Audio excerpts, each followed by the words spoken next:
Hey everyone, this is Karen from Blue Rooster Farm, and today we are in the kitchen and we're getting ready to make some white chicken chili. So if you want to see how we make it, stick around.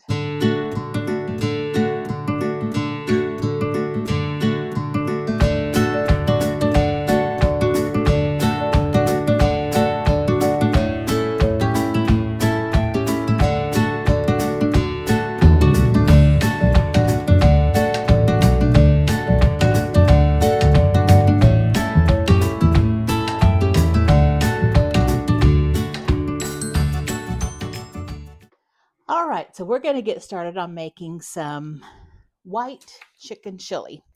Now, when I make white chicken chili, I don't follow a recipe. A lot of times I'm just using what I have on hand and putting it in the pot, and that's how I make it.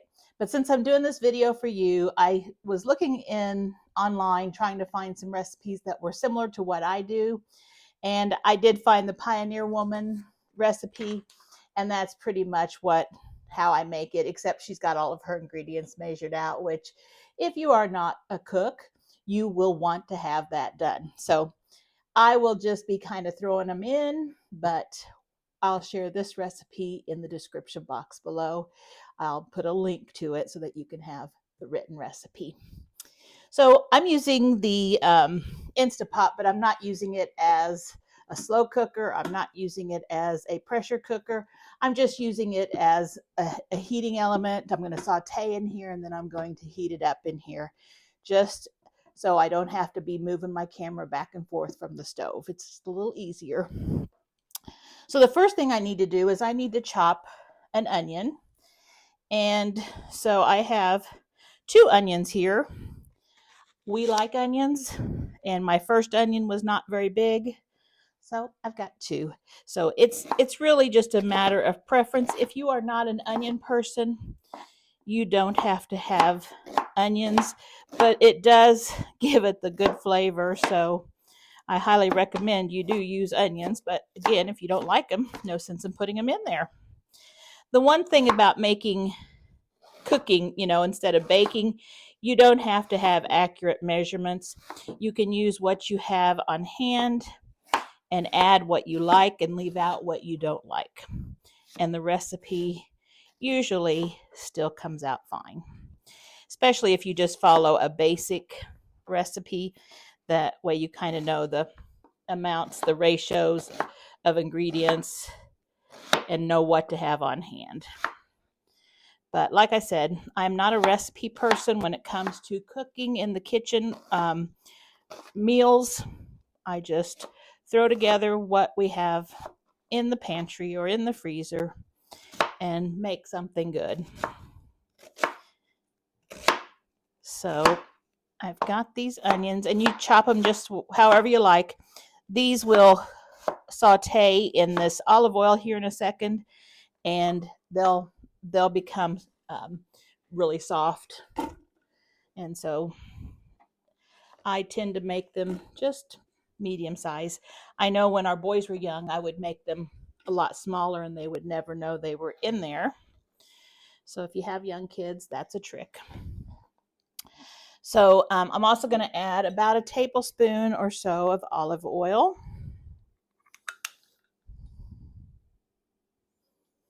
And then I'm going to turn this on to saute.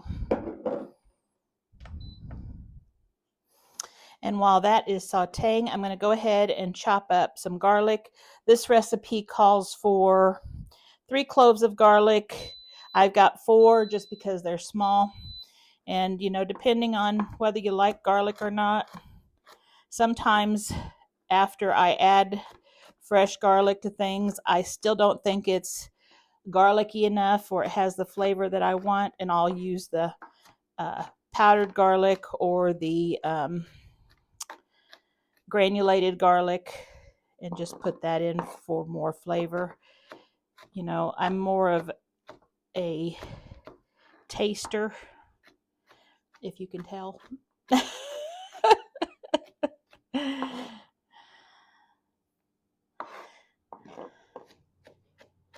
Okay, so that's chopped up, and we're not going to put that in yet because garlic has a tendency to cook and brown, and then if it browns, it's not as good. It becomes bitter. So we're going to do two jalapenos, and I'm choosing green just because this is a white chicken chili, and everything in it is usually green or white. But if you don't care what it looks like, use what you have. We do that all the time. So I'm trying not to touch the cut portion of our jalapeno. And our jalapenos have been very hot this year. And I think it's because of the dry weather, or it could just be the variety. So I'm cutting them into pretty small pieces.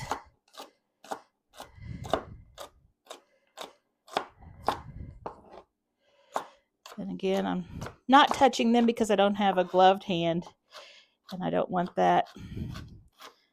I will probably rub my eye if I am touching it. Okay, there's one.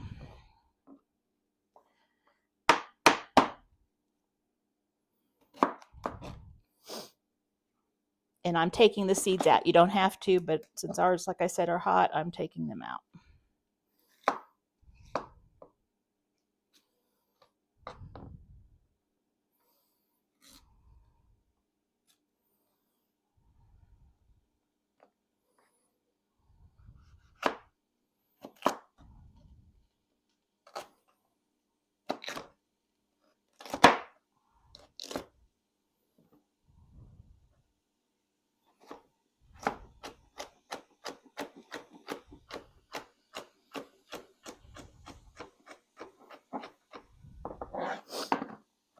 Okay, and I'm going to add the jalapenos.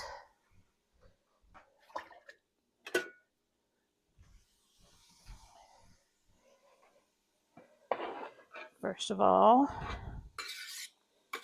I am going to get rid of my scraps. I always have a bucket here that I keep scraps as I'm cooking, like the onion skins or whatever, just to keep them out of my way. Now, once you add your jalapenos, you don't want to just get right over that and breathe that in.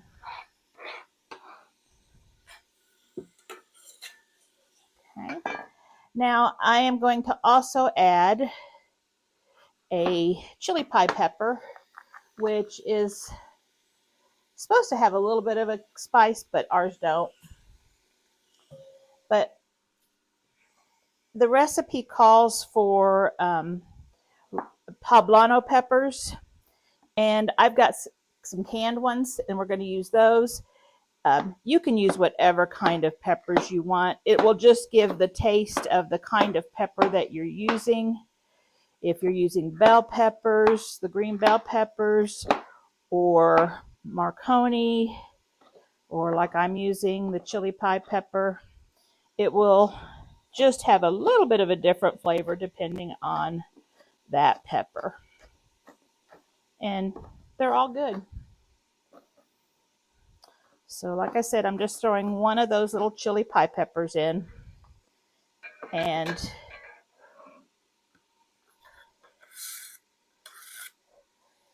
the recipe actually calls for 2 Pablano peppers chopped, and then it also has a 4-ounce can of chopped green chilies. And so in place of the Pablano peppers, I am using some Pablano peppers that I roasted and canned last year. So I've got my Pablano peppers right here.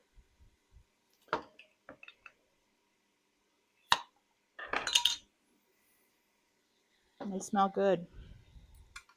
Now they are going, since they have been pressure canned, they're going to be really soft. And they just kind of fall apart. But I'm just going to kind of rough chop them and put them in. And this is probably, I don't know, half a cup. And I might be using more, but I'll see. But the reason I used that other pepper was because these are going to be so soft and mushy that I also wanted to have something that kind of held its shape in there. They'll be soft, but they'll be, you can tell that they're peppers in there. You can use, like I said, whatever you'd like. And like I said, I might be adding more depending on the taste and stuff like that. So then to this, we also want to add some salt. And again, depending on your chicken stock, you might not want to add too much. I'm going to add a pinch just to kind of get these veggies in here, releasing their moisture and cooking up. We also want to add some pepper, and I'll just add a nice big pinch of pepper. So I'm also going to be adding some yellow banana peppers that I dried and ground up, and you don't need very much. I'm probably adding half a teaspoonful, and I'm doing that because this recipe also calls for chili powder, and I also want to just add some of our chili powder, which is made from the banana peppers, and I was just trying to keep it the same color as what's going in. The chili powder is, of course, red. It calls for 1 teaspoon. And again, you are in charge of your soup, so you make it the way you like it. And just kind of adding those to it. And then we're going to also add some cumin. And the recipe says 1 tablespoon of ground cumin, and I love ground cumin, so I'll just follow that 1 tablespoon. If you don't like cumin, you don't have to add as much. It's just about the flavor. And we're just getting those spices in there, letting them blend. We also need to add, we'll go ahead and do our chopped garlic now. Let that kind of cook up in there. And our oregano, and we just got this. If you don't have fresh oregano, definitely dry oregano is fine. In fact, this recipe calls for 2 teaspoons of dried oregano. And I am just going to remove some leaves from the stem. Give it a good chop. And we'll be good.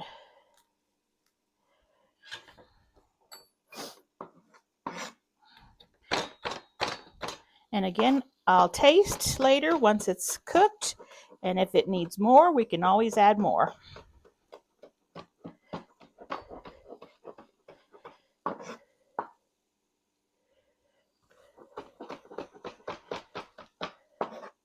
And I like to get this pretty fine so it's not sticking to your teeth.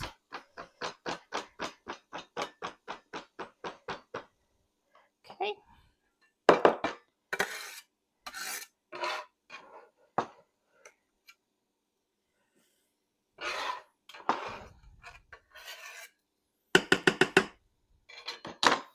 And we can always add more seasonings later.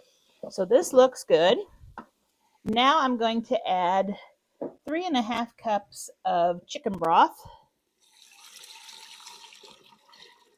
And I have 4 cups in here, so I'm going to hold back about a cup or half a cup. That in there, stir that around. And that'll pick up all the little bits and things that were sticking to the sides of the pan. Get that flavor in there. And to this, you're going to add 3 tablespoons of cornmeal or masa. And I don't have masa, so I'm going to do cornmeal. And this is just going to be kind of a thickener. So 3 tablespoons of cornmeal. 1, 2, 3. Then we're going to stir that together.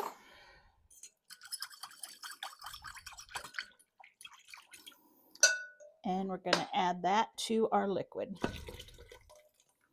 And like I said, that's just going to be a little bit of a thickener. Also, that cornmeal gives it a little flavor. We're going to add a cup of frozen corn. And that's just some from our garden.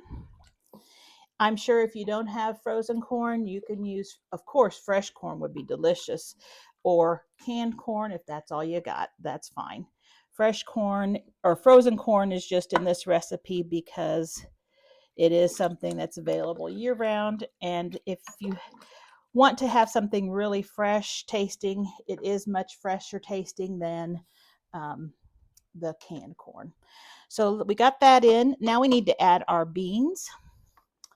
And it calls for 2 cans of white beans such as cannellini or Great Northern beans, drained and rinsed. I am using some of my canned beans, and I think these are probably Great Northern and Navy. I am going to use 3 jars just because we've got plenty of chicken and we might as well make what we can. So I'm going to do 3. Okay, I've got my beans all drained. Now, since I am using, the recipe calls for 2 15-ounce cans of beans, and I'm using 3 pints. 2 pints would have been fine for this recipe. I had 3 pints. I'm going to use 3 pints. I may end up adding a little more liquid or broth to this, depending on how much it has in it once I've added everything. But I'm making more because we're going to eat this for a couple nights, and my son is going to be coming home tomorrow night. So I just want to make sure we've got enough. So into the pot our beans go. Those were drained and rinsed. Okay, now we're going to add our chicken, and this is just chicken that we had left over off of a chicken that we roasted. And I believe you'll be seeing a video attached to this on how I used the bones and the skin to make chicken broth. So we're using all parts of that chicken. So I'm just going to interrupt this video right here and just show you how I made and canned the chicken broth. All right, so last night, well, no, actually the night before last, I started making some chicken stock, chicken broth. I had roasted a big chicken, a hen, and after we took all the meat off of it, we just put the carcass in the crock pot, filled it with water, added salt and pepper, and that was all I've added to this one. And then the seasonings that were already on the skin of the chicken, of course, are there, but we have been simmering it on low in the crock pot for probably getting close to 2 days now. So it is ready to be put into jars. And so you can see just what is left. All of the nutrients have been removed from the bone and are now in our liquid. So I have a stainless steel bowl here, and I have a fine strainer. And the first thing I'm going to do is I'm going to take out all of these bones and skins and put them in this strainer and get these out. It smells really good. It's kind of like Thanksgiving. It smells like turkey.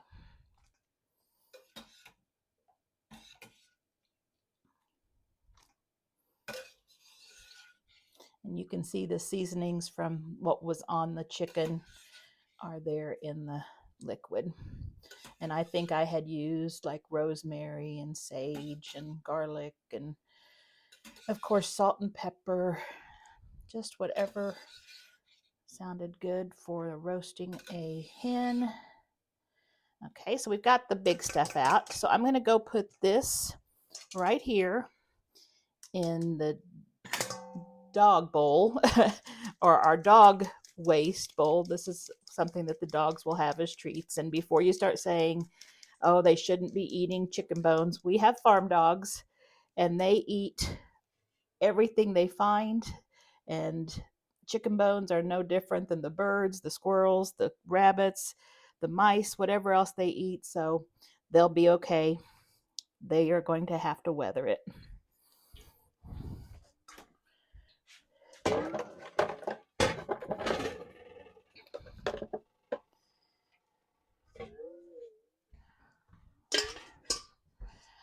Okay, so now I've got just a little bit of liquid that came off of those bones in here, and I need to take this and pour it into here. So let's see here. You want to be careful, this is very hot.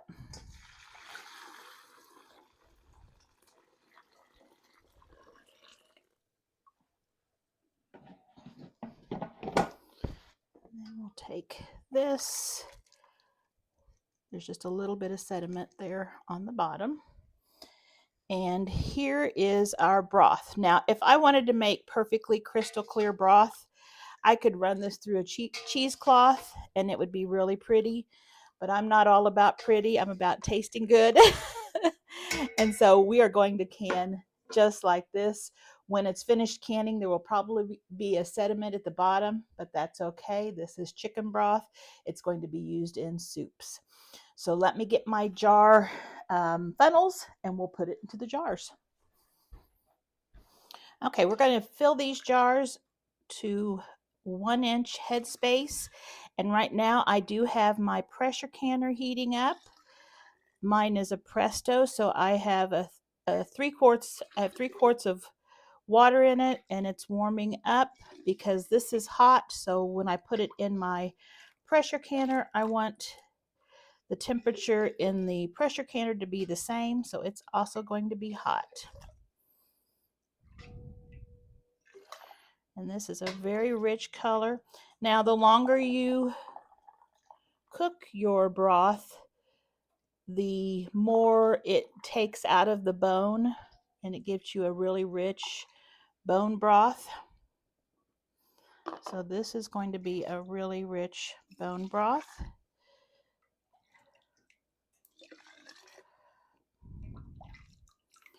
And I don't know if I'm going to get 3 or 4 cans, but whatever we get, we will take.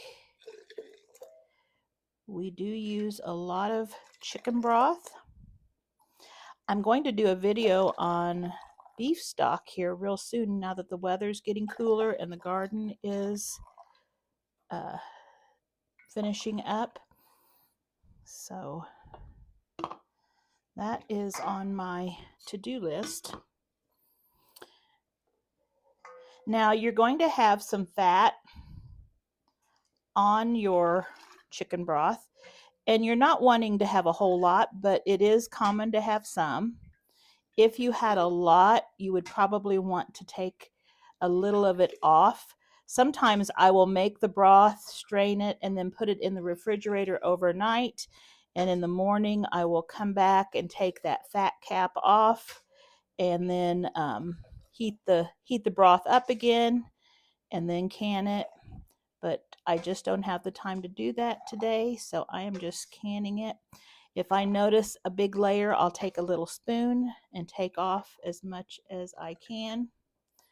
But having fat on it is acceptable.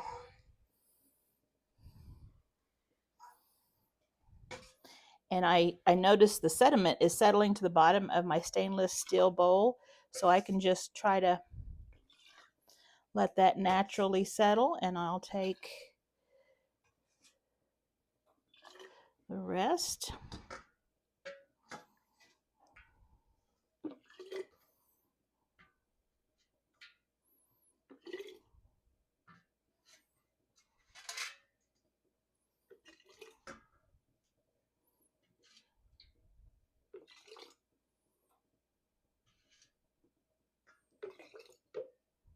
Now, if I don't quite get a whole cup of it or a whole quart of it here, I will just top it off with a little bit of water. It's already very rich.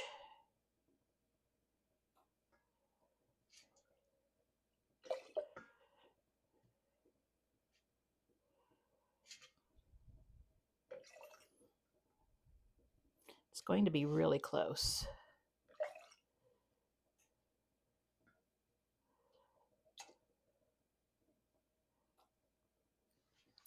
And since I don't want to put all of that in that one jar real quickly, I will just get a paper towel,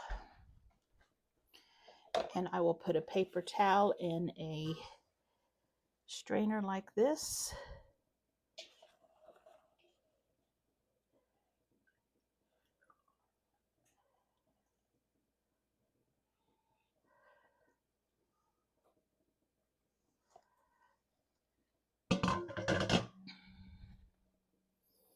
And it is going to be so close. We might have it perfect.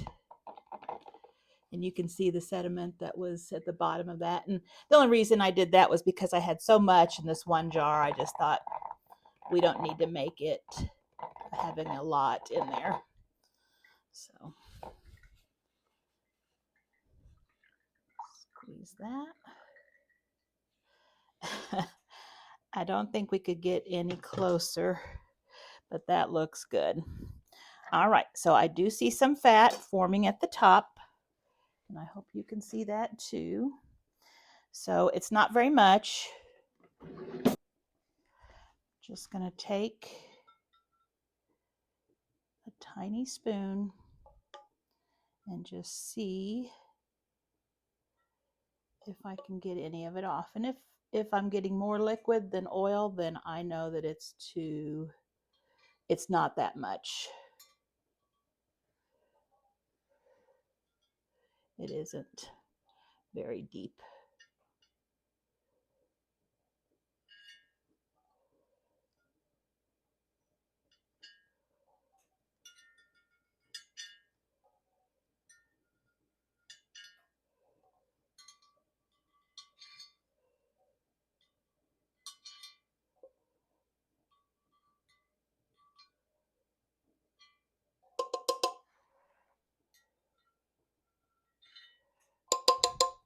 I think we're good. I am going to add just a couple tablespoons of water to a couple of those.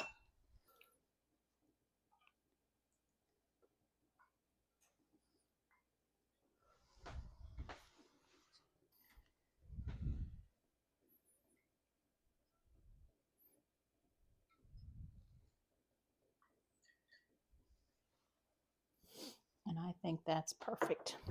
I'm going to take just a little bit of vinegar, and I'm going to dip a paper towel in it and wipe those rims just to make sure there's no oil on it.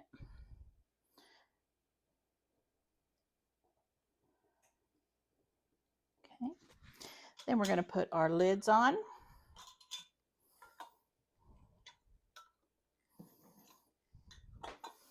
And our bands, fingertip tight.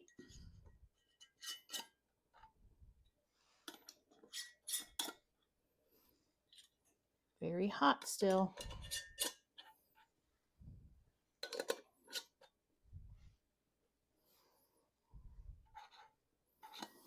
It seems to be a little warped. Let me try a different one.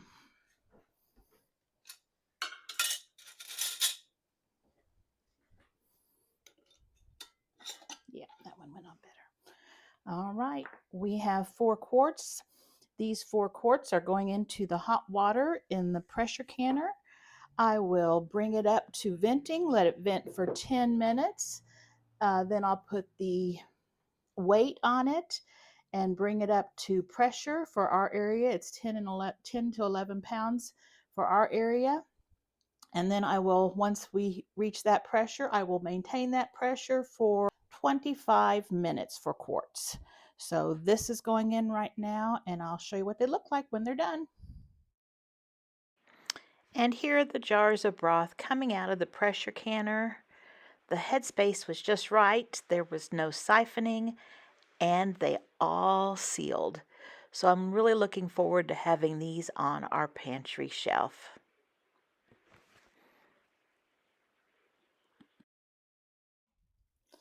All right, this is looking really good. I'm going to add just a little bit of liquid to it. I could wait, but I think I'm going to add just a little bit. So I'm just going to add about a cup more of water, and then I can use more salt or pepper if I need it. Now, if you find that your chili is too salty or too spicy, you know, you can water it down. But try to just watch what you're adding to it so it doesn't get that way. So let's see here. I'm going to put everything away, get this cleaned up. This is on a simmer right now, so it is simmering, and then we'll see where we're at. All right, it's been simmering for about 10 minutes. I am going to turn it down to a keep warm because it is ready to have the cream and the lime juice and the cilantro added, but we're not ready to eat yet. I am going to taste to see if I need to adjust any of the seasonings, because this is the time to do it. It's cooked now, it's fully cooked. Just remembering that it will have cream added to it, and then we'll of course put some cheese on top in our bowls too. So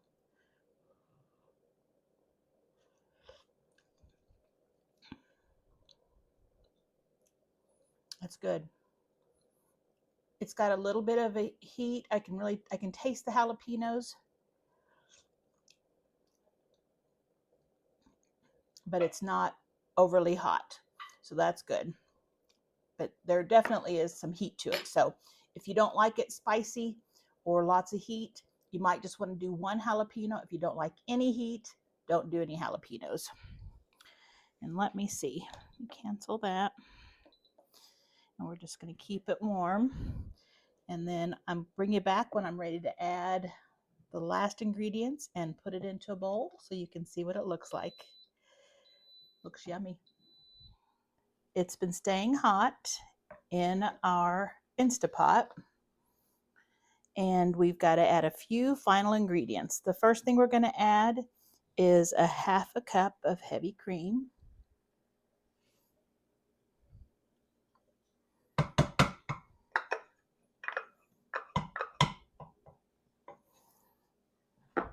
Then we're going to add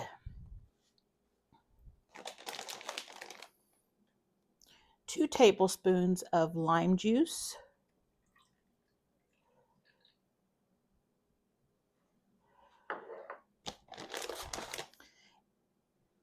and 2 tablespoons of chopped cilantro.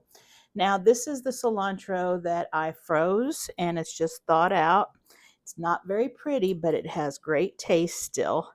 So this is a little more than 2 tablespoons, so I'm just going to keep a little bit for garnish. We're going to give that a stir.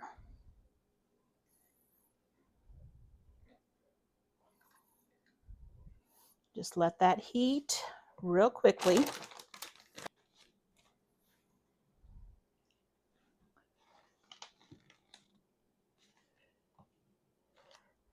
And we're going to remove it.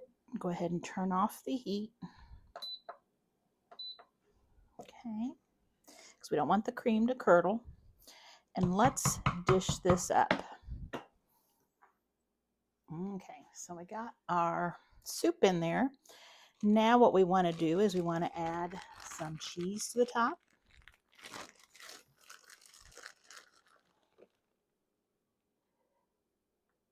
And you can add whatever kind of cheese you like.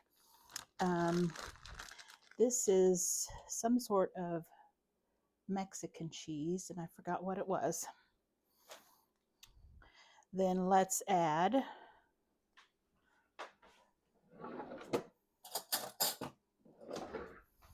a dollop of sour cream.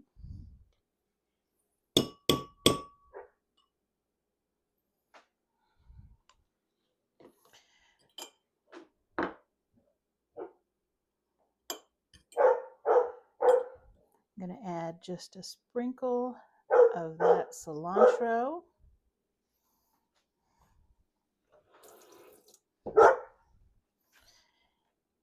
And a couple of jalapenos.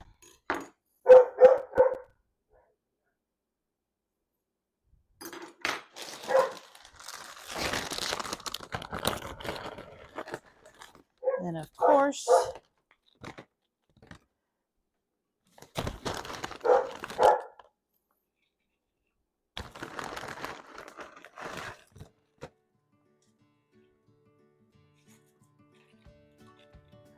need some chips to go with it.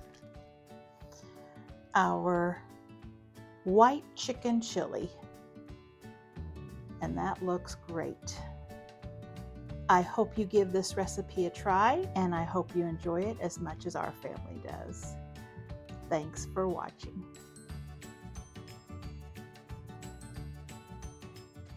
Thanks for watching. I really appreciate your support. If you like what you're seeing, please subscribe. Also, liking and sharing helps my channel out a lot. If you have any questions, feel free to leave a comment and I'll get back with you. Thanks again. Bye-bye.